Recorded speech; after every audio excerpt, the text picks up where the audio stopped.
A day in my life as a full-time mom, samahan nyo nga ako mga mare sa aking ganap. Eto nga mga mare, kakagising ko lang at lumabas na nga ako. Tulog na tulog pa nga niya si Darius mga mare at ito, mag-aalmusal na muna ako. Yes mga mare, isang kape lang masaya na ako. Nescafe stick nga binili ko mga mare pang pagising mga mare. Kayo din ba mga mare, kaya nyong inumin yung Nescafe stick kahit walang asukal? Ako kasi yan na talaga yung almusal ko araw-araw, tsaka tinapay. So gising na nga ang Darius nyo mga mare at ito, naglaro na agad siya.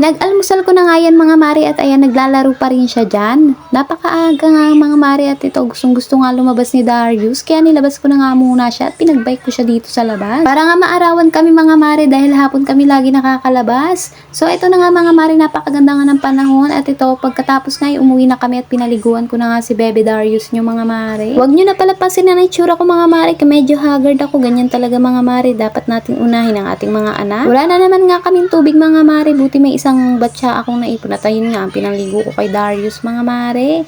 Wala na naman tubig at ang hina-hina talaga. Ay nako, mas malakas pa nga ata ang ihi ko sa tubig. Buti na lang may patulo-tulo mga mare at ito nilinisan ko na nga kasi kakain na nga kami kaya magsasaing na ako.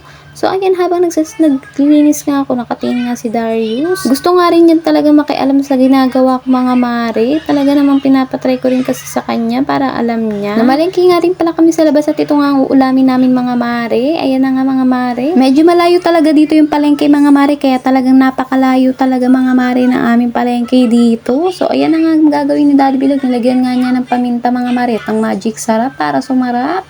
So, ayan na nga mga mare, ayan na nga mga mare, nilagyan pa nga niya ng mga, ayan, halo-halo niya, nilagyan nga niya yan mga mare ng kalamansi para daw lumasa at nilagay niya ng oyster sauce. Tapos, ayun, pagkatapos nga niya nilagyan niya mga mare, ayan, ay hinalo-halo nga niya at binabad niya nga lang daw muna.